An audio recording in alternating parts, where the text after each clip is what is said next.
nós vamos seguir com a história daquele que deu ao nosso povo o nome de Israel. É o tema da paraxá dessa semana. E que fala da nossa essência.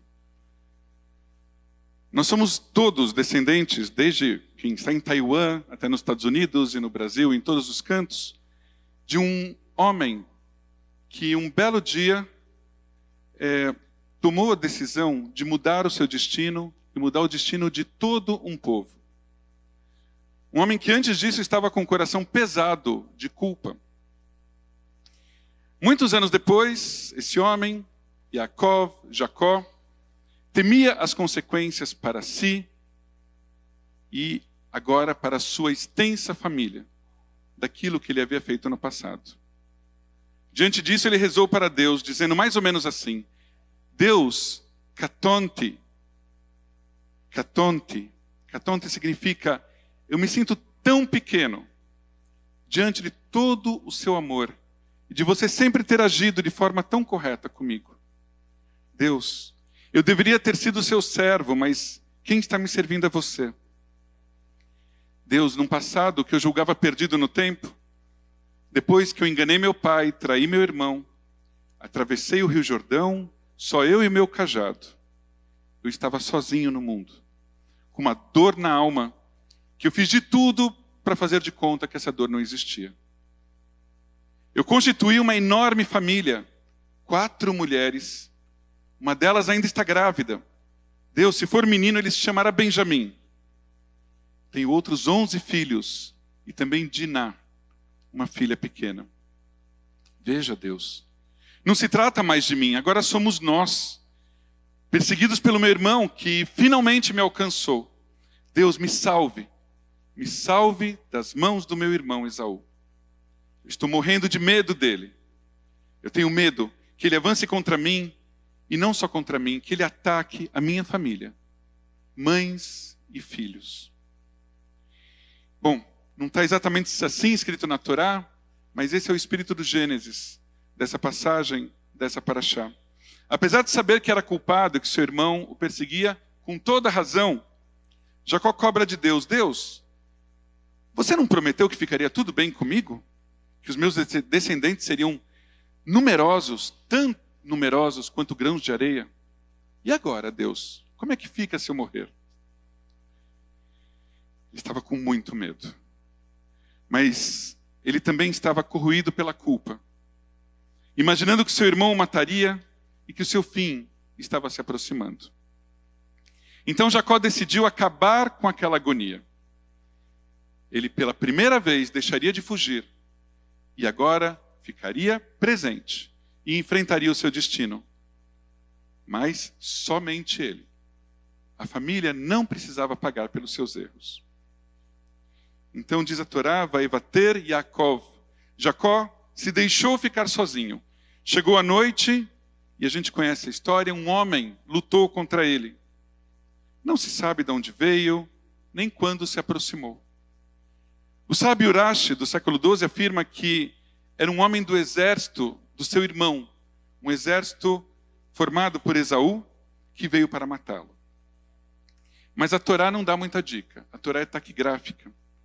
Ela diz assim: um homem lutou com ele até o raiar da aurora.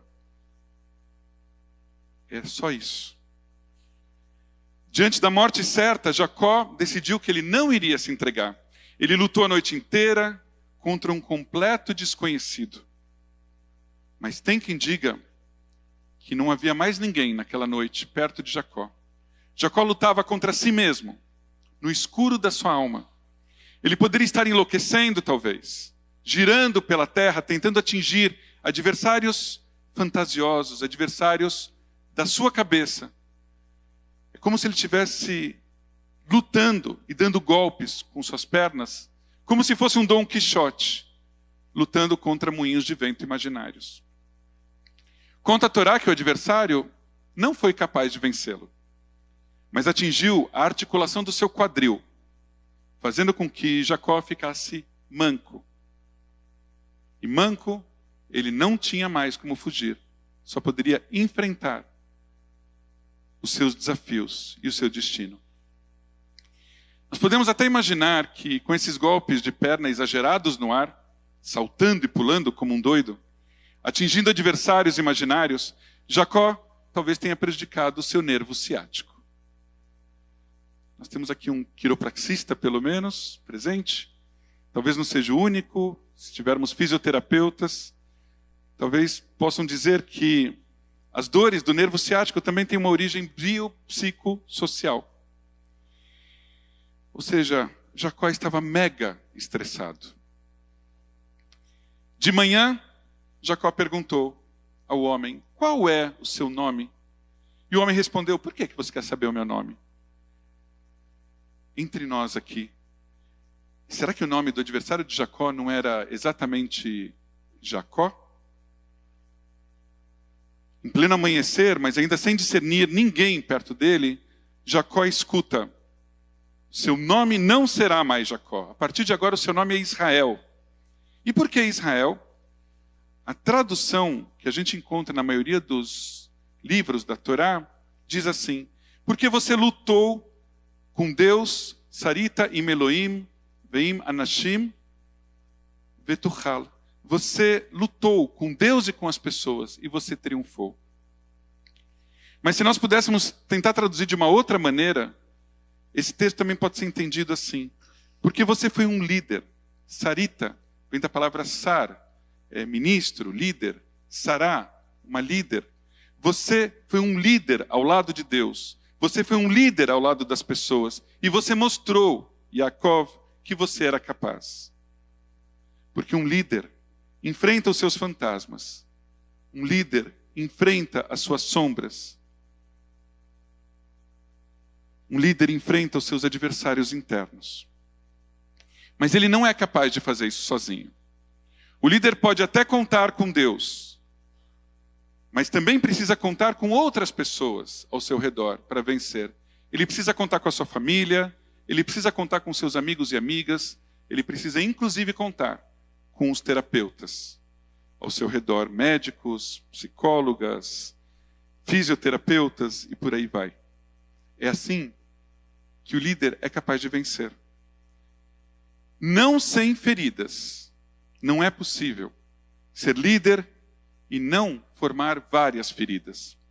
Jacó saiu da luta com dores no quadril e com a coxa puxando. Isso são palavras da Torá. Ele saiu com dificuldades para andar. Mas ele se tornou Israel, ele venceu e ele mostrou que, apesar de ferido, ele era capaz de liderar. E nós? E nós? Nós somos feitos, todos nós, todas nós que estamos aqui, somos feitos a partir desse espírito de Israel. Afinal, nós somos Bnei Israel e Bnot Israel.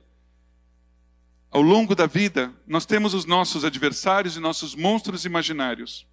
Nós travamos com eles lutas dentro de nós mesmos. Muitas vezes saímos com a alma ferida. E às vezes até com o corpo ferido. Mas se enfrentamos de verdade os nossos monstros e os nossos adversários, nós saímos fortalecidos espiritualmente. Vamos lembrar que Jacó entrou sozinho na sua batalha. Mas ele saiu acompanhado por Deus e por muita gente que o amava.